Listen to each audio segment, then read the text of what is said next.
하늘로부터 메시지를 받는 방법은 자연현상을 통한 징조는 이렇게 나타납니다.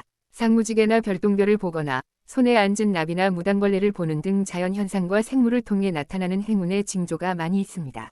좋은 징조가 있은 후에 실제로 당신을 행복하게 하거나 행운을 주는 사건이 당신에게 온다면 그것은 신의 선물일 수 있습니다.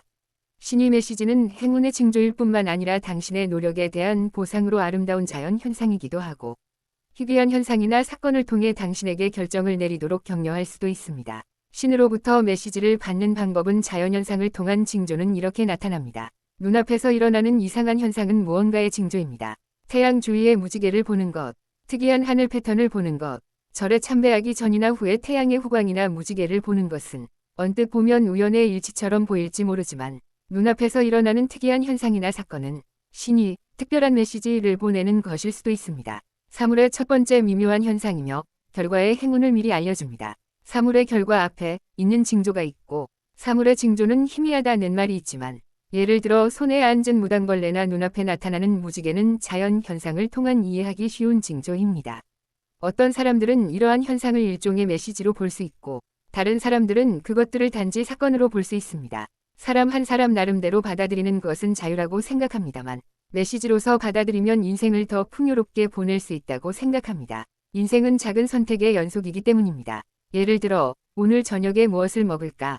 내일 무엇을 입을까? 이것을 인생에 비유하면 지금의 회사에 남을 것인지, 이직을 할 것인지, 한국에 남을 것인지, 유학을 할 것인지와 같은 큰 선택을 강요받을 수 있을지도 모릅니다. 결정을 내릴 때 좋은 징조인 상무지개가 당신의 결정을 뒷받침하는 것처럼 보인다면 당신의 결정에 대해 더 확신을 가질 수 있지 않을까요? 여러분은 자신의 선택이 옳다는 것을 신뢰할 수 있으며 때로는 용기를 낼 수 있을 것입니다.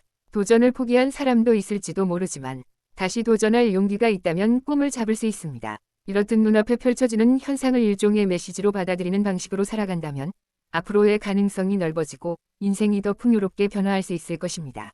신으로부터 메시지를 받는 방법. 많은 사람들은 실제로는 행운과 불운 외에도 많은 불운을 경험하고 있습니다. 우리가 말할 수 있는 것은 사물에 대한 일종의 불길한 예감이 있다는 것이며 좋든 나쁘든 신은 자연을 통해 그것을 전달한다는 것입니다. 미신과 진짜 신은 고차원의 존재이기 때문에 기본적으로 당신 앞에 나타나거나 말을 걸지 않을 것입니다.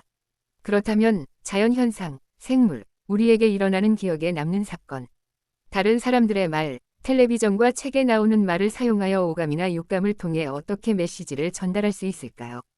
행운은 어떻게 신으로부터 오는 걸까요? 우리가 신이 선물인 행운과 보상을 받을 때 행복은 사람을 통해 오는 경우가 많습니다. 드문 경우지만 우리는 영혼의 충만감이나 형언할 수 없는 기쁨을 느낄 수 있습니다. 예를 들어 직장에서 승진하고 싶다면, 다른 사람을 통해 운이 좋다면 공직에 출마하여 지위를 얻을 수 없습니다. 마치 사람들로부터 칭찬이나 인정을 받지 못하면 승진할 수 없는 것과 같습니다. 신께서는 너의 수고를 보상하기 위해 비유처럼 네가 다른 사람들로부터 칭찬과 인정을 받을 수 있는 환경과 상황을 만들어 주시고 사람을 통해 너에게 진정한 행운을 주십니다. 당신은 또한 사람들로부터 좋은 이야기와 좋은 제안을 받을 수 있습니다. 보물은 다른 사람으로부터라는 말로도 표현할 수 있지만 당신에게 보물인 것은 다른 사람에게서 가져온 것입니다.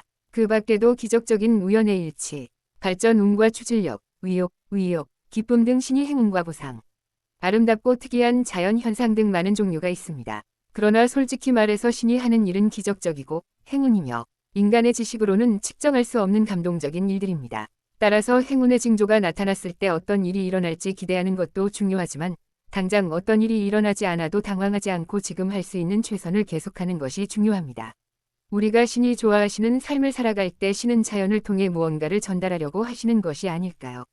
만약 당신이 신을 의식하는 삶을 산다면 당신은 몇 가지 징조를 가질 가능성이 더 높습니다. 우리는 감정가이며 무언가로 인해 어려움을 겪을 때 다른 점쟁이에게 조언을 구하지 않습니다. 결정을 내릴 때는 스스로 생각하고 결정을 내립니다. 평상시는 집에서 기도하고 있습니다만 곤란한 일이 있을 때는 절에 가서 참배합니다. 그렇기에 우리는 신께 질문하거나 간구할 수 있고 인간의 말이나 자연현상, 꿈 등을 통해 응답을 받을 수 있습니다. 이처럼 우리는 일상생활에서 자연스럽게 신을 의식하기 때문에 행운이나 불운의 징조와 같은 신의 메시지가 일상생활에 나타나기 쉬울 수 있습니다. 직감이든 꿈이든 운세이든 실제로 일어나기 전에 일어나는 사건들은 징조와 징조이지만 특히 인간의 지식으로는 도저히 이해할 수 없는 자연현상이나 예상치 못한 현상을 볼 때는 하나님의 징조로 받아들입니다.